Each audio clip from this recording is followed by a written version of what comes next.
Chris and Chris Talk Movies. Hello, and welcome back to the podcast. My name is Chris Ferry, and this is my co-host. I am Chris Huddleston. And today we're very excited to be talking to you about the cult classic, The Adventures of Buckaroo Bonsai Across the Eighth Dimension. He's a rocker. Doctor. Don't tug on that. You never know what it might be attached to. Inventor. Activate oscillator. It's broken the sound barrier. Philosopher. No matter where you go, there you are. And the only hero. Buckaroo. Buckaroo. Buckaroo. Curse you, Bonsais! Who can save us all. Evil! Pure and simple from the 8th dimension! Venom! Launch thermal pod. Buckaroo Bonsai is pure nutty fun. Buckaroo, you forgot your thruster. Why don't you hold on to it for a while? The cult sci-fi classic. Run! In a dimension all its own. Real life Martians landing in New Jersey. Holy Toledo! We will fire a portable beam weapon. Vaporize the whole damn planet? If we blow this today, Get him up. there ain't no tomorrow. Left, I said left! This is left! I mean my left! All left, go your right! Buckaroo, President's calling about is everything okay with the alien spacecraft from Planet 10, or should we just go ahead and destroy Russia? Tell him yes on one and no on two. The Adventures of Buckaroo Bonsai. Which was yes, destroy Russia or number 2? All right, now, I chose that trailer, which is not the original trailer. I chose that trailer because it's like from some remastered re-release or something. It just gives you a better sense of what the movie is actually about if you haven't seen it. The original trailer was almost completely nonverbal. It was just images of the characters and set to some music from the movie. And I just thought playing it here doesn't really add anything. So I chose this one. Do you have a synopsis for us, Chris? I do. I have a brief one, but I think it sums things up pretty well. Hit me.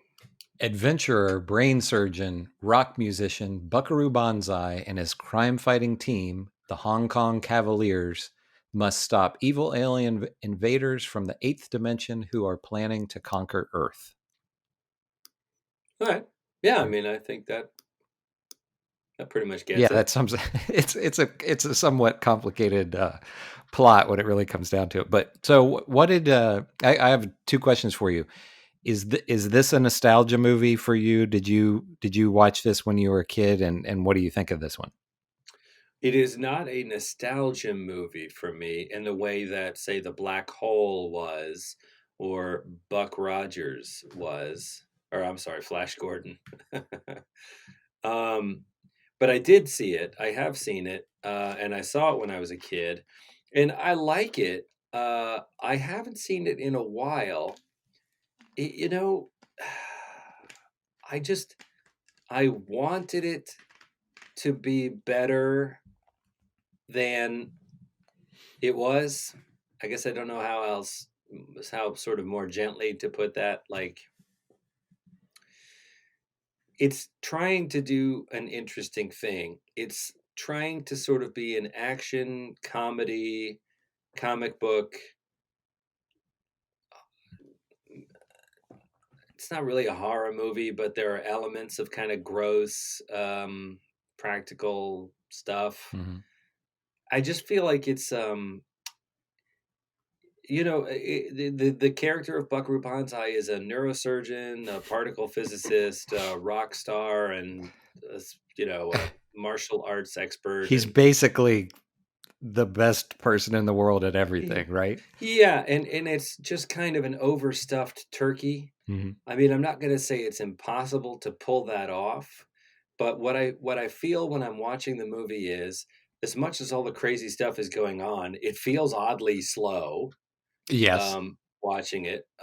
This is a movie with aliens and rocket cars and interdimensional travel and a cartoon bad guy, and the aliens are on the planet, and but not everybody kind of, it's like they live. Most people can't see that they're aliens. And there's the government, and there's gunplay, and there's a rock show, and and yet it's sort of boring. The moments that land, I think, are fun and memorable. My favorite thing about this movie is the costume design. Like, Mm-hmm. somebody designed some really spectacular outfits, and one of his sidekicks is this blonde guy named Perfect something, or I don't know, Joe Perfect, or I forget what his name is, but Mm-hmm. he looks like a model, and I think he literally is wearing a different outfit in every cut, like certainly at every scene. But they'll be like, there's a couple of places like they're inside, and they're like, "All right, let's go," and then they're walking out to the car, and he's in a different outfit. Mm-hmm. There's one, in all honesty, I, I think one of the absolute best things about this movie is the end credit scene. Yeah, They have this great song that they play, yeah, and it's that's the trailer. Sorry to interrupt you, oh, but okay. I didn't choose to put that in here because the trailer is really mostly just that end credits thing where they're walking through the like aqueduct or whatever it is, and it's like beep beep beep beep beep beep beep beep. It's just that song. It goes on for a minute and a half, and then right at the end, there's some gag where Yeah, one of the guys is like, "Hey, Buckaroo, the president wants to know if he should, stand down or just go ahead and blow up Russia." yeah, And I just didn't think that playing that trailer, because it's a non-visual and we're not showing people sure, the yeah. images. It's kind of great. If you watch it, you kind of get a great taste of I think the people can tone. almost watch that and not watch the movie. That part is so much fun. But that Joe Perfect guy or whatever with the blonde hair, I was noticing last night. Last night was when I watched it, and when they're walking along, he is wearing a white suit jacket with no shirt underneath. Mhm. So it's just such a ridiculous outfit. It's ridiculous, and he's got.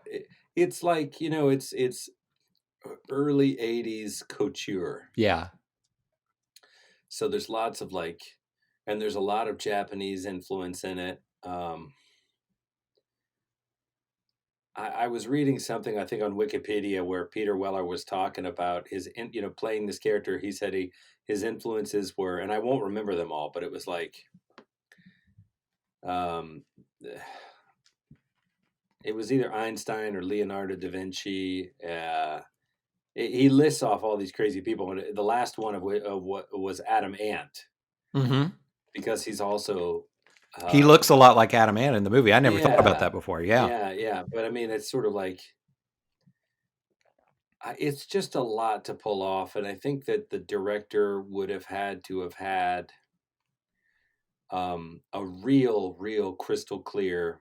Like when we talked about The Lighthouse, we talked about it's a two-hander. One actor sort of seemed to have his interpretation of the script that was more the Magic Lighthouse side of it. Mm-hmm. And the other actor had his interpretation of it. It was two guys who are stuck on an island go crazy.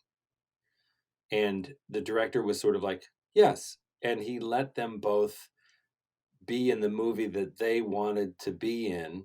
And then his vision of it was so specific that what he put together was a combination of those. He let that be in the actor's performance. And he made an incredibly specific looking movie that told the story as he wanted to tell it.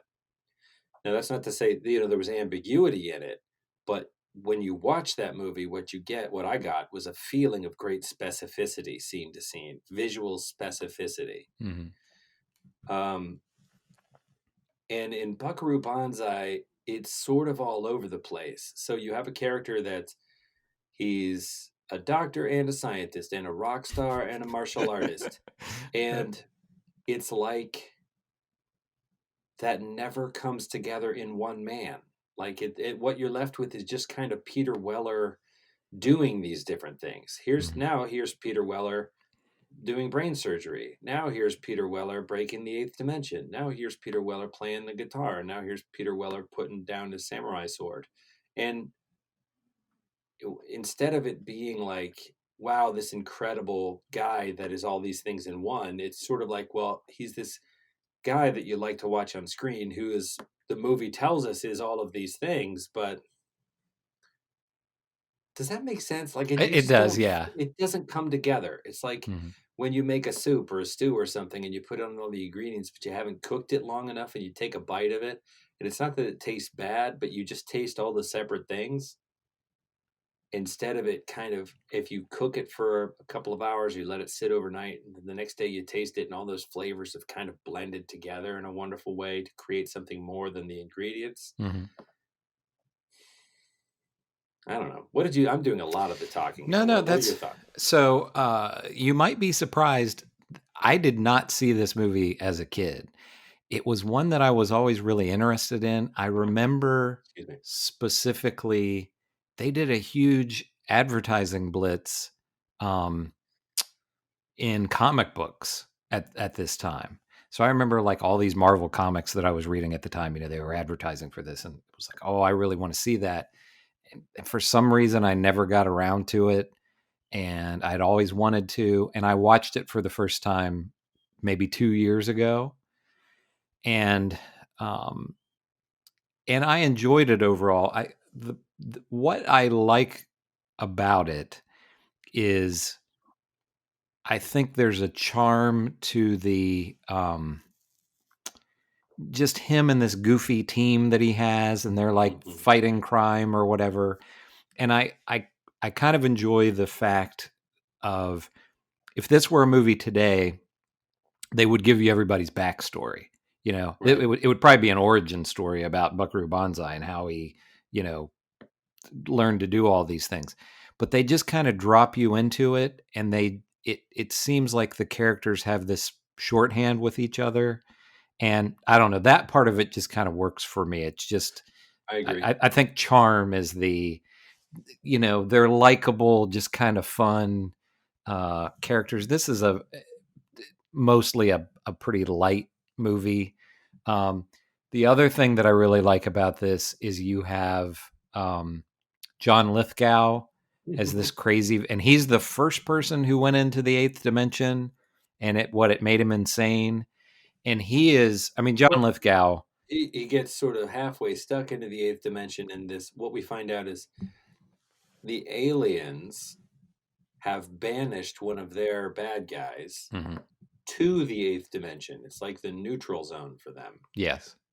And so he gets he's trying to go through a solid surface, and he gets kind of stuck halfway, and the evil alien who's been banished to that realm somehow then inhabits him. Yeah. So when they pull him back out of it, it's not really Dr. Lazaro or whatever his name is anymore.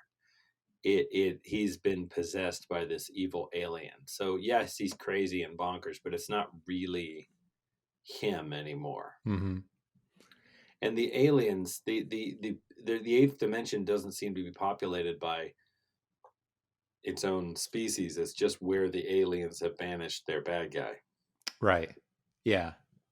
But John Lithgow, John Lithgow's he's one of my all-time favorites. He's an amazing dramatic actor, but also a great comedic actor, and he's awesome in this. You have Peter Weller, you have Ellen Barkin, you have a really young Jeff Goldblum. He sort of steals the movie for me. He does. He's like in a cowboy outfit all the time. There's an early scene where they're doing brain surgery, and the Jeff Goldblum character is kind of has called in Buckaroo Banzai to kind of help him out of a tight spot, and he's saying, like, he's dropping all of these neurosurgical terms. He's like, so then I went is this and that, but then I realized I don't know whether that's the bicuspal blah blah blah or but whatever, and that's when I thought I better get out.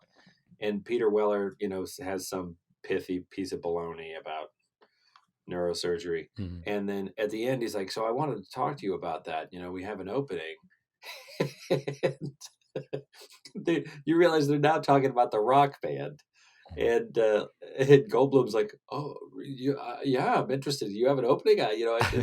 I sort of didn't dare to hope, and it's really funny. And then he's the one that shows up in this sort of 1950s white hat cowboy thing with the spurs or the chaps or whatever. Yeah, it's a great costume.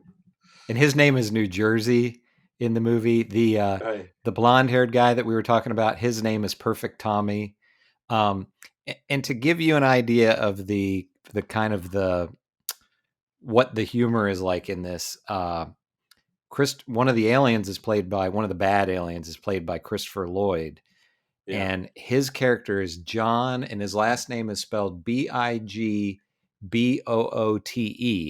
and they call him Big Booty all the time, and he keeps correcting him. It's Big Booty. And so that gives you an idea what and if you don't think that's funny, you're probably not going to like this movie, because it's that kind of. Right. And again, it's one of these we've talked about some of these in past episodes. You kind of wonder who this was made for. I mean, that's like an eighth grade level humor, and in a lot of ways, I say comic book movie, because it feels like this was originally a graphic novel. It wasn't, by the way. Yeah. But my first impulse is like, was this a popular early 80s graphic novel that someone convinced a studio to make this, this was kind of a labor of love. Mm-hmm. But nope. Yeah. But you just this was a major studio release. This was 20th Century Fox, but it bombed. I was reading it made about half of its money back, but it's become a cult classic since then. But you just wonder who this was intended for. It's you could say maybe it's a kid's movie kind of, but there's some more kind of adult elements in it where it's, maybe a little bit not appropriate for kids. And it's just, again, it's one of those, this was probably a cocaine influenced, movie. I have to think. It had to have been. Because it's just so weird. I don't like that I keep bringing up the Marvel franchise, but Joss Whedon and those guys that made the Avengers, and it's got to do with the casting too. Robert Downey Jr. and Scarlett Johansson and all of them. But they're all great, but you have to give it to the director who helms this thing. Like, how do you take this material with these soul stones? And it's just, I love the comics, but it is, you go with it and it's a comic book. It's a 35-cent piece of pulp, right? Who cares? Soul Stone's great. But on screen, it's very difficult to deliver this material with a straight face.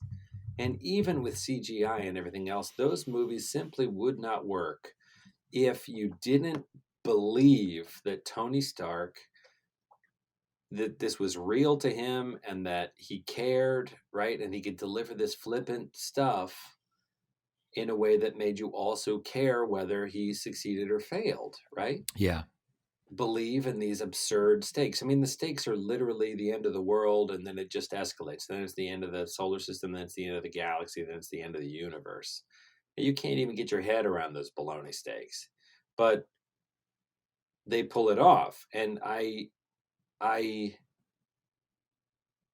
somehow feel like there was a number of movies that tried to sort of get at it in the 80s. And like the original Superman movies, I remember them fondly, and I enjoyed watching them, and I give a lot of the credit to that to Christopher Reeve. Yes.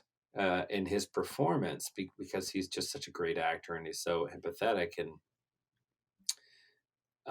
but the spandex suit and the weird wire effects, it just, you had to swallow a lot of like, okay, well, that's a dumb looking shot, but okay, I'm still on board, And in this one, it just felt like it could have been so a slam dunk, like so much more entertaining than it actually is in watching it. And it's just that the director didn't, if you have to lay it on somebody, you have to lay it on the director, right? Because he's got to pop in there and pull Lithgow back a little bit. Yeah, because he's way out there. And be like, it's a lot of fun, but he's way out there. Yeah, you're great, but that Italian accent you're doing is, and this is the early 80s. Yeah. But that Italian accent is offensive. Yeah. It sounds like you're making fun of Italians. And now you sound sort of Russian. Like, it's just, we need to do another take of that because that sounds sloppy and wrong, or however you tell it to him, but you have to reel it in. And with Peter Weller, it's got to be Peter, I get the deadpan. I get that that's kind of your thing, and that's what you're going for. We need a little more out of you. It's reading really cold, you know? I Yeah. just feel like across the board, and it's like, perfect. You don't have a lot to do in this, so you need to make some choices. Like, what? It's not enough to just look good with your shirt off in this scene. Who is your character? And the director, if the actor doesn't do that and the director wants to make it a good movie, the director has to do that work with the actor. Yeah. I think. I mean, that's Oh yeah, yeah. This is such an 80s movie. I mean, it's kind of one of these things where you can, it's hard to imagine it being made in any other era. This mid 80s, I mean, it just fits in so perfectly with that. the concept. The concept, yeah. One, you're right about the cocaine. It's like this guy's everything. He's the best brain doctor. He plays the hottest guitar. Like everybody wants to be. Women love him. Men want to be around him. Yeah. He's a ninja. It's just like he drives a rocket car. But you're just kind of like, okay. He's all these things, but he's not a douche. All these characters are really, I don't know, they're just likable. I don't know, but a few years ago. So I mean, this again for a movie that bombed. It has a following. Yeah, and a few years ago, it also has Clancy Brown in it. Yeah. I mean, there's all these. Yeah. And this is a name that I think anybody maybe like 10 years younger than this would just be like, I don't know who you're talking about. But it has Billy Vera and the Beaters. His name is Pinky Carruthers. So they have all these, crazy names and everything. But well, on crazy names, I just want with the John Big Booty. One thing I like about it is all of the aliens are John somebody. So there's like, I don't know, 150 aliens or whatever. Yeah. And there's some registry of like all these people like were created in the same day or got social security cards in the same day. And they're all, John Big Booty, John Smallberries, John, right? Yeah. Some of them are more. And one of my favorite scenes is when the kind of clownish bureaucrat, I don't know if he's the Secretary of Defense or whatever, is like I think comes so, into yeah. the facility. And there's these two goons who are aliens that have name tags or whatever, and the first guy's name is John Yaya or something like that. And he's like, I'm writing you up. What's your name, soldier? And he's like, John Yaya. He's like, John Yaya. And he's like, and what's your name? And he looks at the guy's name tag. He's like, John Smallberries. It's one of the few times in the movie that it really made me laugh out loud. It's like, I feel like if the comedy in the movie, as juvenile as it is, was hit with the sort of right energy, and the actor has to know it's absurd, but they also have to play it with enough serious. The universe of this movie is a serious universe. Yeah. But it's absurd. So I think if everybody had been right on the right energy frequency, this thing might have taken off. Yeah. Yeah, I agree. If they would ever reboot this, and several years ago, and I don't know what it must have fallen through, but Kevin Smith was in talks to reboot this, I think as a series, as like for Netflix or something like that. Mm-hmm. I don't know if he was going to direct or if he was just going to executive produce it or what. I don't think he would be right to direct it. I don't think he's a strong enough director. But the guy who could do this perfectly, I think, is James Gunn, the Guardians of the Galaxy guy. I was going to say Favreau would have fun with it too. Yeah, I think, but I think James Gunn, man, he would hit the perfect tone. I don't know if because the Guardians of the Galaxy movies, have that, they're weird and kooky, but it works. They pull off it's as bonkers. Doctor Strange and Guardians of the Galaxy are as weird as the Marvel Universe currently has gotten on screen. Yeah. And I think you get the right actors to do it, and you get the right director who strikes the tone between earnest and absurdist. Right. And he finds a harmony there. They really work. Oh yeah. And I don't know if have you seen the previews for the next, see, he's directing the next Guardians of the Galaxy, but he's also directing the next Suicide Squad. Have you seen the trailer for that? No, Oh, it it's looks, just it's a reboot of Suicide Squad, right? I it mean, is, yeah, but it's just like they didn't like the way the first movie performed, so they're making Suicide Squad.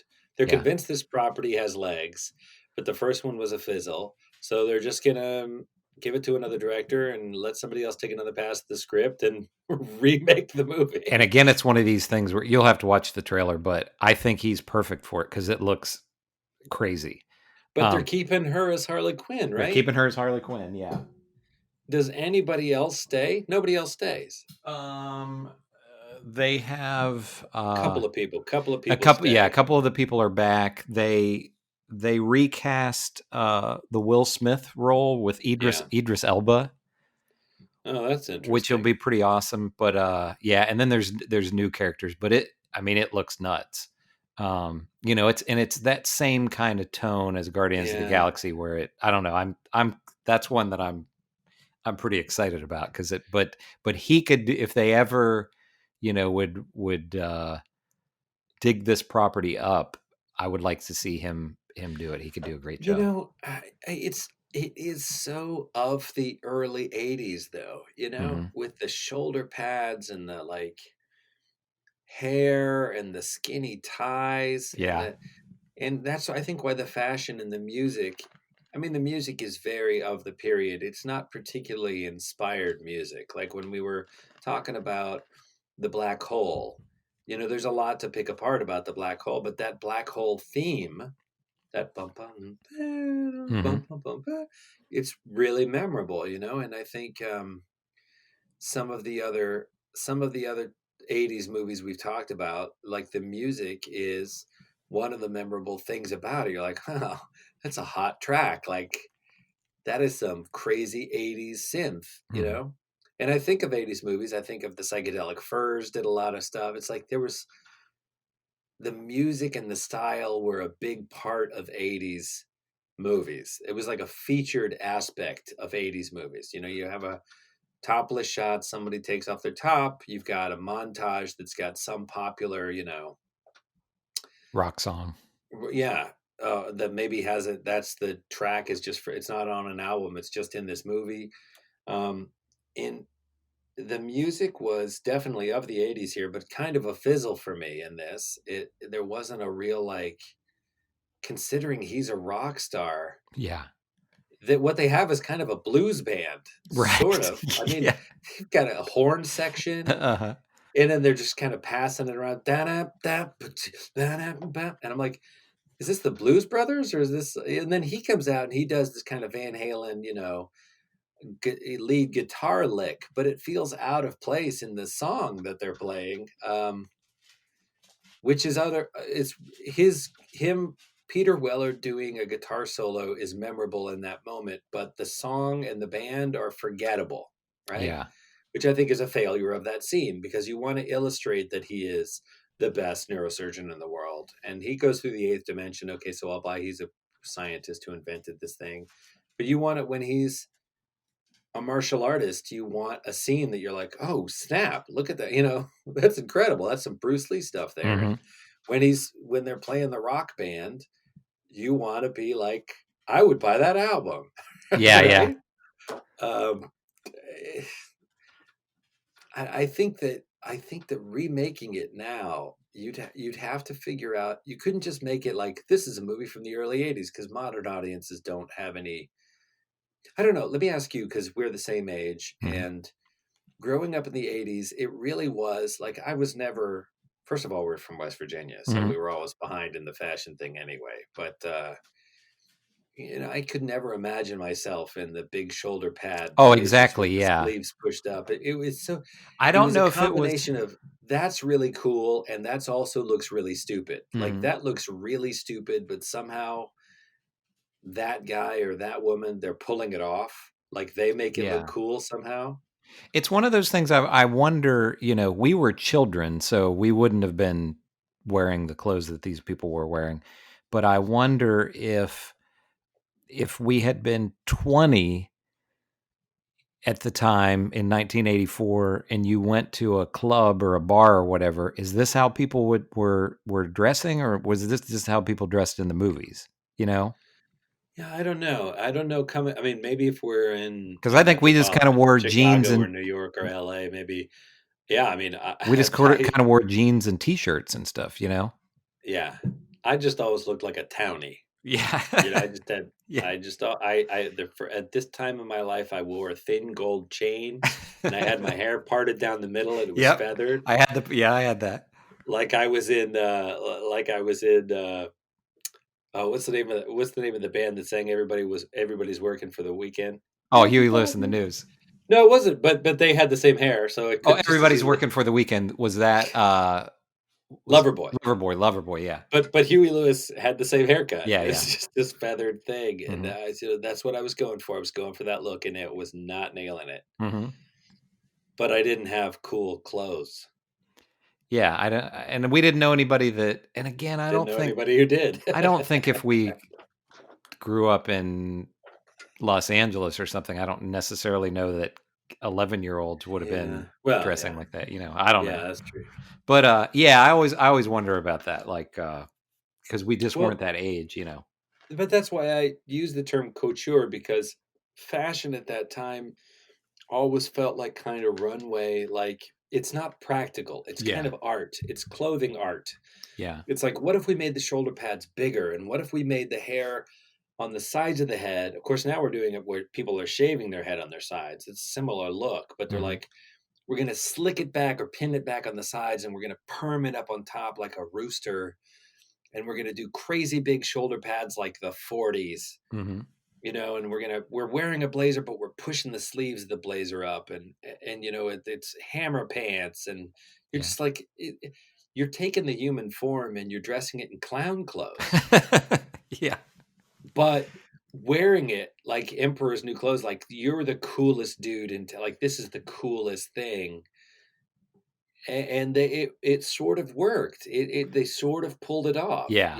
They sort of made it seem glamorous and awesome, and like, oh, I could never date a girl like that. But you're like, but she looks like an idiot. Yeah. Yeah. But they just own this stuff, and that was something, you wonder, and again, it's, you never, I've always wondered what the psychological explanation for that is, that when you look back at the way you dressed 20 years ago or whatever, and you're just like, why did anybody wear that? That looked ridiculous. But you don't get that at the time, Right. I think, what I mean, I'm not a fashion expert. I think that if you look back at the 30s and 40s, and the men's suits, they had a higher waist. They were at the natural waistline, but in ties go. It's a pendulum swing from how long or short the tie is, and how wide or thin the tie is, right? But somewhere in the middle is a fairly standard men's suit that is tailored at the waist, accentuates the shoulders a little bit. We bring that out. And it's about a tie and a pocket cuff, and the trousers break more or less at the shoe, and it's like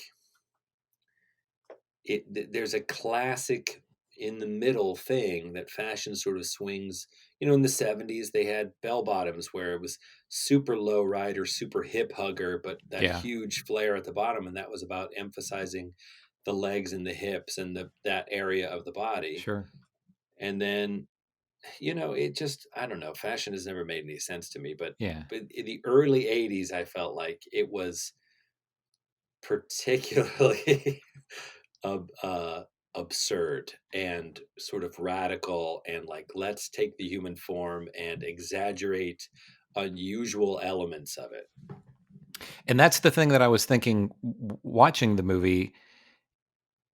last night is I thought, are they like the characters? Are the actors themselves? Are they thinking, "Wow, I look really cool in this outfit," or were they just like, "This is ridiculous. I look like an idiot"?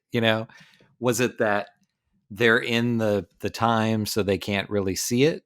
I don't know, but I think something that this movie suffers from is, this isn't a bad movie, but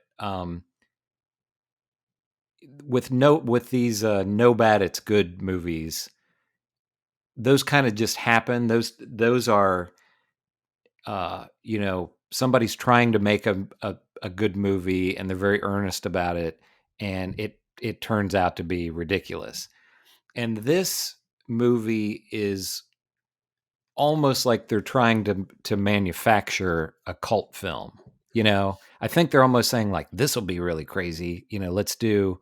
I definitely think there's some of what we were saying that, it was just like they just did another line of Coke and we're just like, oh, and then we'll have this happen, and and then that. But I also think some of this was deliberate, that they were purposely trying to be weird. Yeah. And it doesn't totally work, as opposed to something where it's just sort of organic, if that makes sense. Yeah, it does, because I think that it's weird by design. Yes. Which is why I think it would make sense if you said, oh, this was a graphic novel first. Mm-hmm. It's weird and countercultural and like norm breaking by design.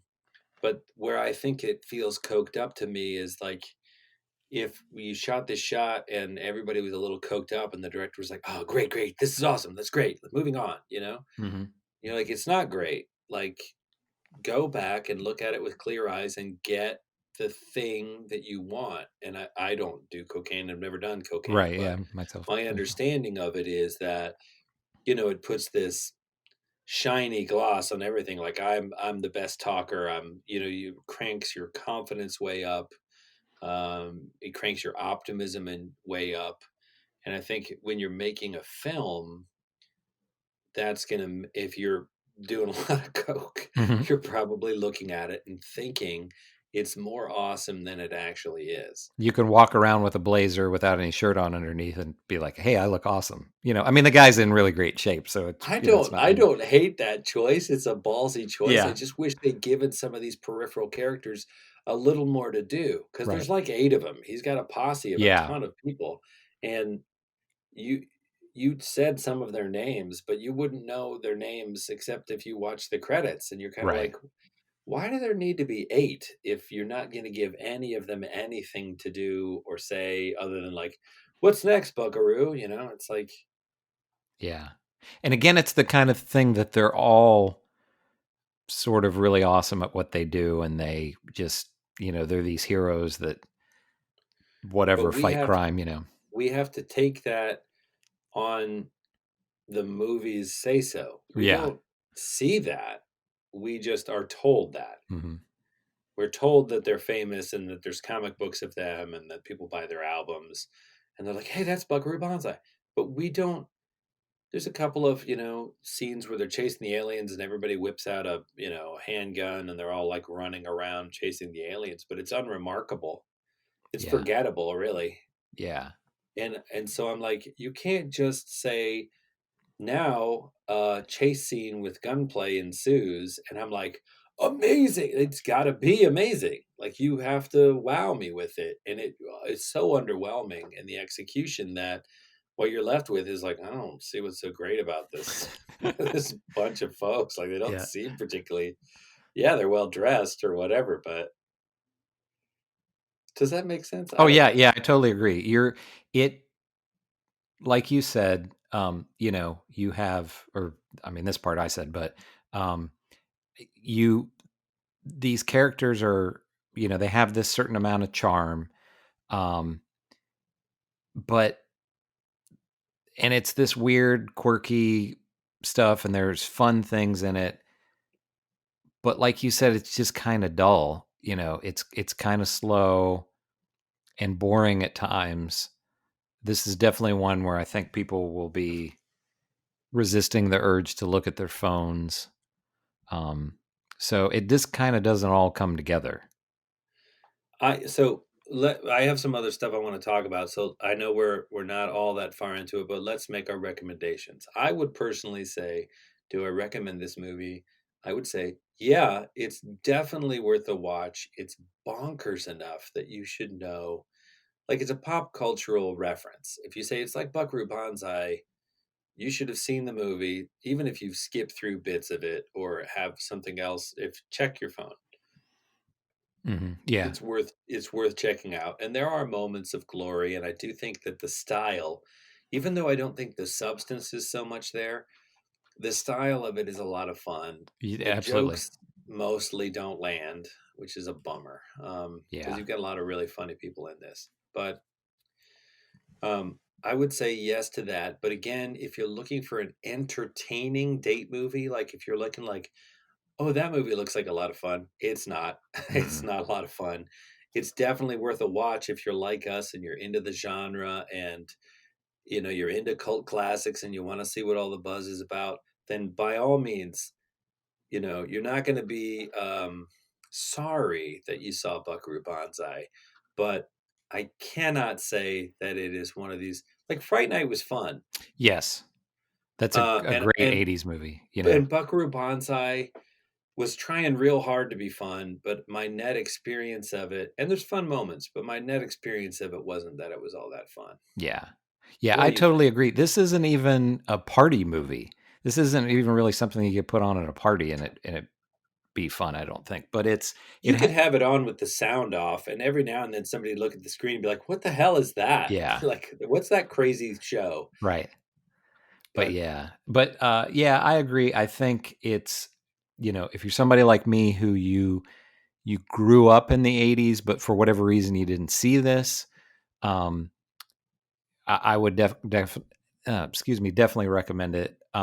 Or if it's a younger person that's into '80s stuff, although I can't imagine a lot of younger people liking this because getting it, yeah, like, getting it and what is this? and the pacing, and all of that. So I definitely recommend, if you're into cult movies and you haven't seen this one before, I would say recommend it.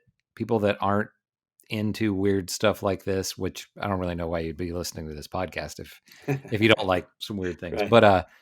But yeah, I mean it's kind of a mild recommendation. It's on IMDb. It is I think it's like a 6.3. That sounds which about right. sounds about fair. Yeah, because there's something to it. It's it's hard. It's kind of hard to quantify, but it's not your everyday, direct. It's not just like, oh, some stuff that Netflix spun up and threw some money at just because they needed to fill a particular slot in their demographic. And there's a fair amount of that, and that I wouldn't even bother to review with you here because I'm like, it just feels like, company made sausage, which is not to say that the actors don't do a good job or it doesn't look good or whatever, but you're just kind of like, this feels like it was made to order and there's no spirit igniting it, and like designed to be forgettable Wednesday night watching.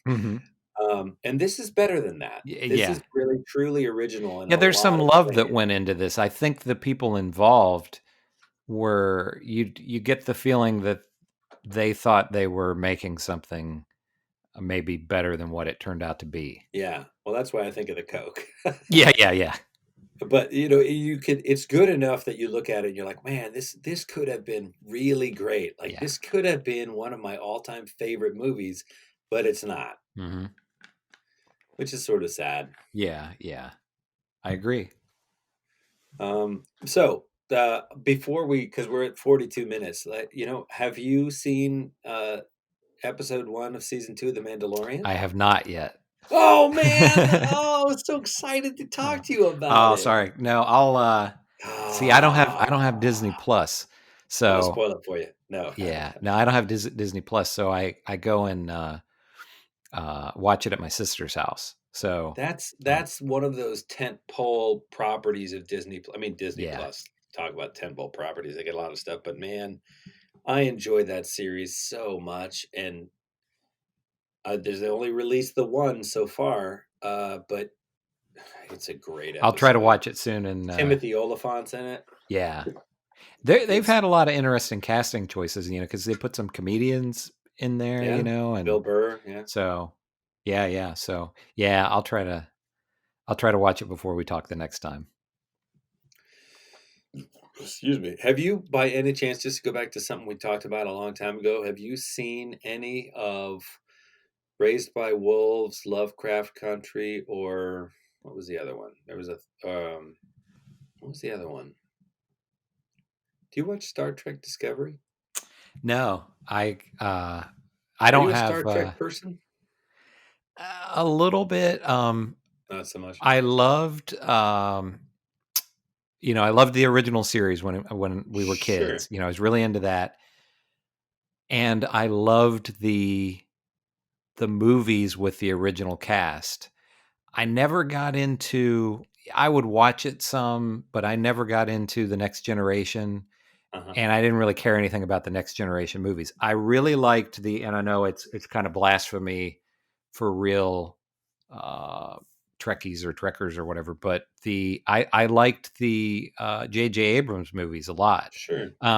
He admitted that he was basically kind of remaking Star Wars, but I thought it worked. But I've been intrigued. And he did remake Star Yeah, Wars. that's true as well. I've been intrigued by those newer shows. Did you tell me that? Was it you and I that were talking that you said that Picard wasn't all that great? It was okay, but was that somebody else? It's hot and cold. I I think that mean, was maybe you. That I love me some Patrick Stewart. Yeah. It's I enjoyed it. I watched that whole first season, and I guess they're doing another season of it, and I will watch that too. Mhm. I can't say that I'm, biting my nails waiting for it to come out. And I like Star Trek Discovery a lot. I think season 1 is really great, and season 2 is also pretty good, and season 3 that I'm watching so far is like, you know how things kind of like there's like a trajectory of shows that they sort of slide towards a soap opera Yeah. element where it's then this is not actually happening on Star Trek Discovery. I'm more talking about kind of a tone, but people start having relationships, and then it starts coming like, now they're having feelings. Is it going to happen? And then it does, and the only place they can go is have a break off, and then they pair up. And you're kind of like, what? We're in space. Like, is it? I think they came out of the gates so hot on that show that it's very difficult for them to keep the pace up. Mm-hmm. And it's starting to feel, maybe they got new writers. I don't know. It's starting to feel a little bit like a parody of itself as it goes into season 3. It's just too bad because it's a lot of really talented people. One thing that you said there that is kind of what keeps me away from series now in general is that soap opera aspect. When you look back to the original Star Trek and Star Trek Generations, or Star Trek The Next Generation, those were just a different story every week, right? That wasn't an ongoing. And that leaves me.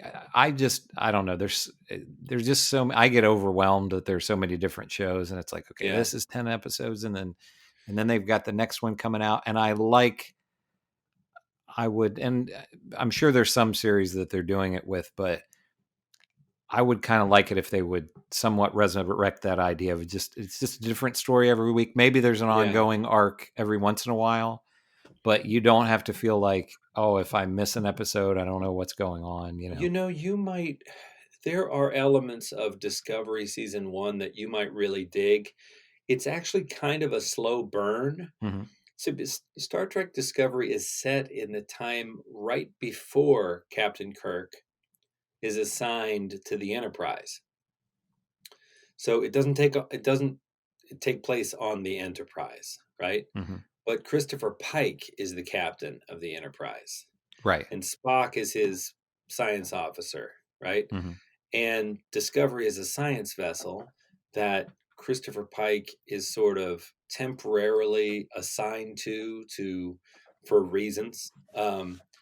And the actor who plays Christopher Pike is terrific in this because he sort of bridges in the J.J. Abrams, they've got a great guy who plays Pike, and in the original series, there was a pilot Yeah, I that remember that one.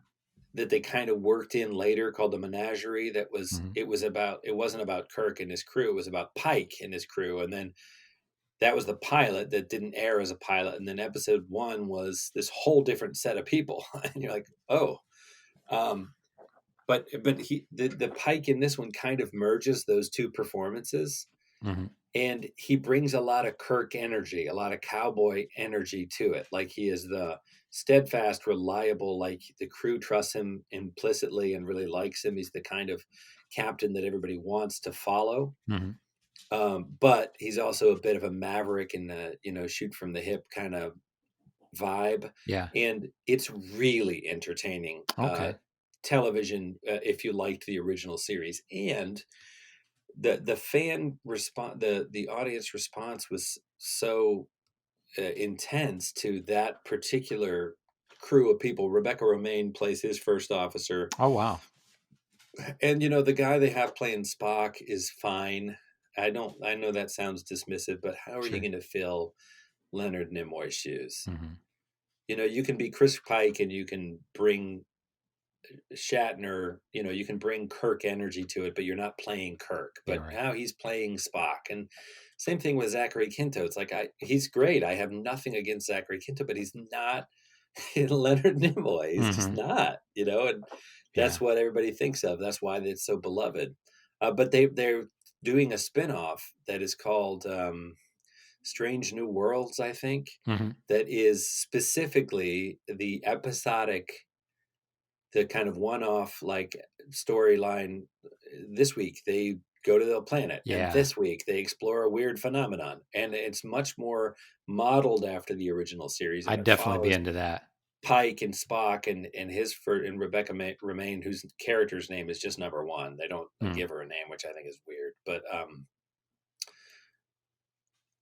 that has got a lot of promise, because that could be the kind of thing that you could watch, but you don't need to feel like if you miss a week, you don't know, like, wait, what now? Who's in Sure. love with what? It's just about them exploring space in the era immediately pre-Kirk. Yeah, that would be cool. And all are all of these on the CBS All Access or whatever it's Yeah, no, called? I don't Okay. think that show has launched yet, but Okay. it's Yeah. definitely it's in production or post-production. And you'll have to Google what the release date on it is, but I think it's coming out either this holiday season or 2021. It's Okay. definitely in the pipeline. I'm probably going to have to break down and get that, because I've wanted to watch although I've heard kind of mixed things about it, but I've wanted to watch the Jordan Peele Twilight Zone. Yeah. Oh, and talking about just a quick aside with that. Talk about a weird 80s, although I think it might have been 1990 that came out. But Jordan Peele is producing a remake of The People Under the Stairs. Did you ever see that? The Wes Craven movie? No. That's a really weird. I don't think I've seen it since it originally came out, but it's a really weird horror movie that's another one that's kind of a cult film, and it's like, wow, that's kind of strange that they're going to, reboot that. But CBS All Access, they're also I think it's probably pretty soon, they're doing The Stand. So it's kind of, I kind of feel like, it happens this way with all of these streaming services. They all have like one big show that they kind of launch with, and it's like, well, I'd kind of like to see that, but I don't care about any of the other stuff. Yeah. And then they all start to add some more things, and then you're just kind of like, okay, now I guess I'm gonna have to get this one, or I'll never see these these shows. But well, if you wait till there's builds up a backlog of stuff you you can want get to them, see, you what can is rent it, them. like Yeah. $6.99 a month or something like that? Right. So Yeah. if you wanted to do CBS All Access for a month and you had all that different stuff you wanted to watch on it, you could watch a different show every night and probably not get through it all in a month. But Sure. that's lunch one day, $6.99. If you go to yeah, Panera yeah. or McDonald's or something, get lunch. Sure. Yeah, they're all cheap enough that you're just like, oh, what the heck, And you can turn it on and off. They Right. don't make you subscribe for a whole year. So yeah, I have the get your sister to give you the login, yeah, exactly. I have the one that I'm going to cancel because they're changing it, and there's not a lot on it. But I have the DC Universe app or whatever, and it has Doom Patrol, which like they moved to. Yeah. Have you I seen never got that? into that. Yeah, you recommended it to me. I watched the pilot, and I've since watched a few more episodes, and I like the people in it. It's just never landed the hook. Yeah, it's not. I've not watched the whole thing of it, but they did a Swamp Thing show, which again I watched a couple episodes, and a friend of mine said like it starts out good and kind of. I think he said they cut the budget a bunch after, and it was kind of noticeable. But that one is they're moving all of their shows to HBO Max, and it's just going to be there won't be any series on it. It's just going to be a comic app, where you can like read, which I'm not interested in. I don't really like to read stuff on a an iPad or whatever. But Yeah. so I'll probably cancel that one, and then that'd be one I could justify getting the. I just hate having the different streaming services, and a lot of them I don't watch. Yeah. Yeah, so shut them off. You can always spin them back up when you. Sure.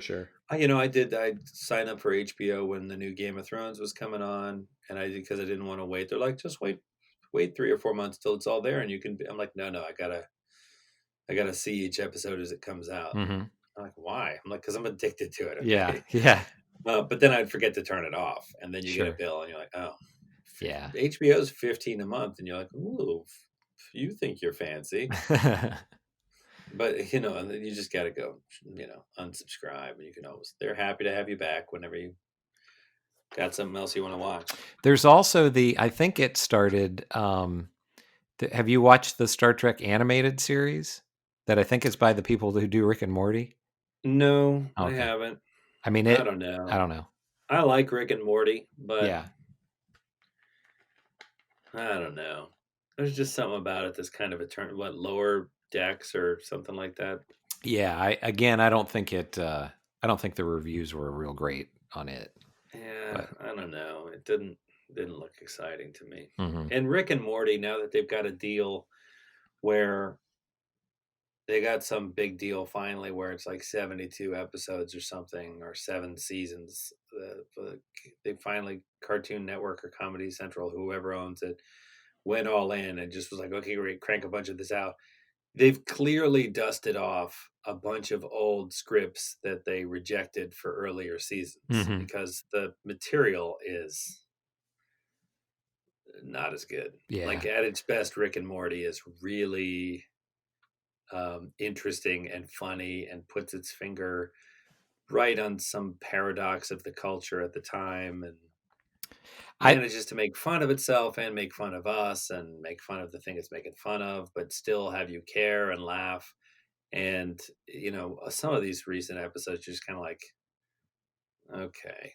I think the people involved with that have gotten stretched too thin because they also have a show, I forget what it's called, but they also have a show on Hulu that's about like this alien family that crash lands on Earth or whatever, and so it's like their kids are going to school and all this kind of stuff, and so I think they're doing too many different things. Good for them, I guess. Yeah, I mean but yeah, those Star Trek shows. I've been thinking for a long time about getting the app, and I'd like to watch some of them. I still think I think you would like Raised by Wolves. It gets really weird. By the time it gets to the end of it, you're kind of like, wait, what?